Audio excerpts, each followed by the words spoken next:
Assalamualaikum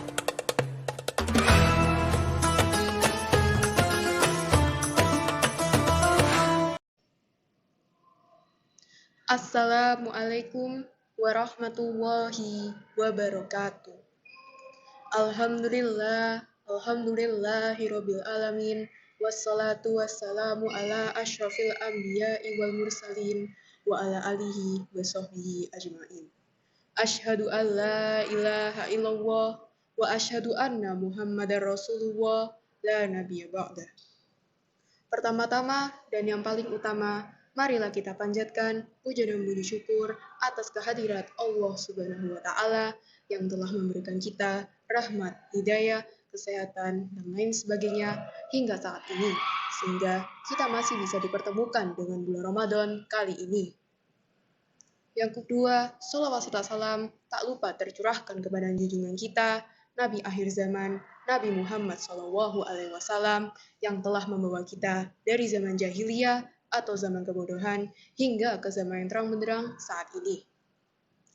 Yang ketiga, para hadirin sekalian yang saya hormati, perkenalkan nama saya Jasmine Rabi'ah Al-Adawiyah. Pada kesempatan hari ini, izinkan saya untuk menyampaikan sebuah tausiah dengan judul apa aja sih keutamaan-keutamaan yang kita dapatkan jika kita menunaikan sholat duha. Sebelum kita ke sholat duha, pastinya sebagai seorang muslim yang beriman, kita menunaikan sholat fardu dari subuh hingga isya setiap hari karena hukumnya wajib. Namun, di samping sholat fardu, ternyata terdapat sebuah sholat yang dapat menambah pahala kita. Sebut saja, namanya adalah sholat sunnah. Sholat sunnah adalah sholat yang bila kita lakukan, maka kita akan mendapatkan pahala. Sedangkan jika kita meninggalkannya, maka kita tidak berdosa. Yang membedakan antara sholat sunnah dan sholat fardu adalah jika kita meninggalkan sholat fardu, maka kita berdosa. Sedangkan jika kita meninggalkan sholat sunnah, maka kita tidak berdosa. Sholat sunnah itu banyak sekali loh jenisnya. Ada yang dapat kita kerjakan secara sendiri-sendiri, maupun secara berjamaah atau bersama-sama. Untuk contohnya, sholat sunnah yang dapat kita lakukan secara sendiri-sendiri adalah sholat tahajud, sholat tahiyatul masjid, sholat rawatib, dan sholat duha. Dan untuk sholat sunnah yang dapat kita kerjakan secara bersama-sama atau berjamaah, yaitu sholat tarawih, sholat gerhana, sholat idul fitri, dan sholat idul adha. Selanjutnya adalah inti dari tausiah ini, yaitu keutamaan-keutamaan apa aja sih yang kita dapatkan jika kita menunaikan sholat duha. Dari sekian banyak keutamaan yang kita dapatkan pada tausiah kali ini, saya hanya menyebutkan 5 yang utama. Di antaranya, yang pertama adalah pahalanya bagaikan bersedekah. Keutamaan yang pertama ini yaitu bagi siapa saja yang menunaikan sholat duha, maka ia akan mendapatkan pahala bagaikan bersedekah. Karena amalan sholat duha itu sama saja seperti bersedekah.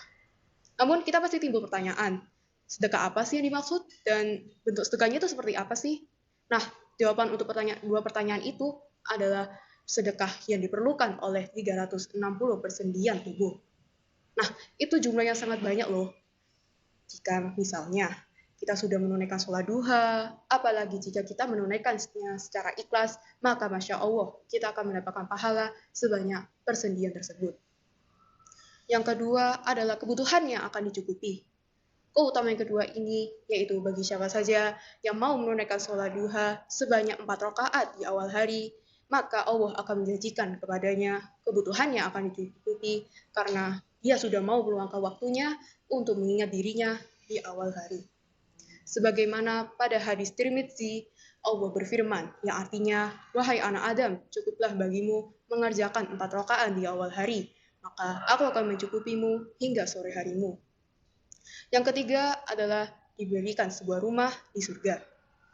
Keutamaan yang ketiga ini yaitu Allah akan menjanjikan kepada hamba-hambanya yang sudah mau meluangkan waktunya untuk menunaikan sholat duha sebanyak 12 rakaat di awal hari, maka Allah akan memberikan sebuah rumah bagaikan istana di surga. Sebagaimana Rasulullah SAW bersabda yang artinya siapa saja sholat duha 12 rakaat, maka Allah akan memberikan sebuah rumah bagaikan istana yang terbuat dari emas di surga. Yang keempat adalah dosa-dosanya akan diampuni. Keutamaan yang keempat ini yaitu Allah akan mengampuni dosa-dosa hambanya meskipun dosanya itu sangat banyak bila dia menjaga sholat duhanya. Sebagaimana Rasulullah Shallallahu Alaihi Wasallam bersabda, siapa yang menjaga sholat duhanya, maka Allah akan mengampuni dosa-dosanya meskipun sebanyak buih-buih di lautan. Yang kelima atau yang terakhir adalah akan dibuatkan sebuah pintu di surga. Keutamaan yang kelima ini adalah Allah akan memberikan sebuah pintu di surga. Pintu ini dinamakan pintu duha. Pintu duha ini diperuntukkan kepada hamba-hambanya yang semasa hidupnya tekun menunaikan sholat duha. Sebagaimana Rasulullah Shallallahu Alaihi Wasallam bersabda yang artinya, sesungguhnya di surga ada sebuah pintu, dinamakan pintu duha. Bila datang hari kiamat, nanti malaikat penjaga surga memanggil, mana ia yang melazimkan sholat duha, maka inilah pintu kalian, maka masukilah kalian dengan kasih sayang Allah. Nah, itu dia 5 keutamaan yang utama dari segala keutamaan yang kita dapatkan jika kita menunaikan sholat duha. Selanjutnya, terdapat doa sholat duha. Doa sholat duha ini biasanya dibaca saat setelah menunaikan sholat duha yang berbunyi Allahumma inna duha aduha uka wal baha abaha uka wal jamala jamaluka wa quwwata quwwatuka wa qudrata qudratuka wal ismata ismatuka. Allahumma in kana rizqi fis sama'i fa'anzilhu wa in kana fil ardi fa'ahrijhu wa in kana mu'siran fayassirhu wa in kana haraman fatahhirhu wa in kana ba'idan faqahhirhu biha'iduhaika wa bahaika wa jamalika wa quwwatika wa qudratika atini ma ataita ibadaka sholihin. Sudah selesai tausiahnya, tetapi sebelum saya tutup, saya ingin menyampaikan sebuah pantun. Siang-siang makan alpukat, sungguh segar dan menyenangkan. Bila ingin rezeki lancar, maka duha rajin diamalkan. Sekian tausiah dari saya. Mohon maaf jika ada kesalahan dalam penyampaian, karena kesalahan itu datang dari saya sendiri, sedangkan kebenaran itu hanya datang dari Allah. Saya Jasmine Rabi Aladawiyah, pamit undur diri. Nun wa qalami wa ma yasturun, billahi taufiq wal hidayah. Wassalamualaikum warahmatullahi wabarakatuh.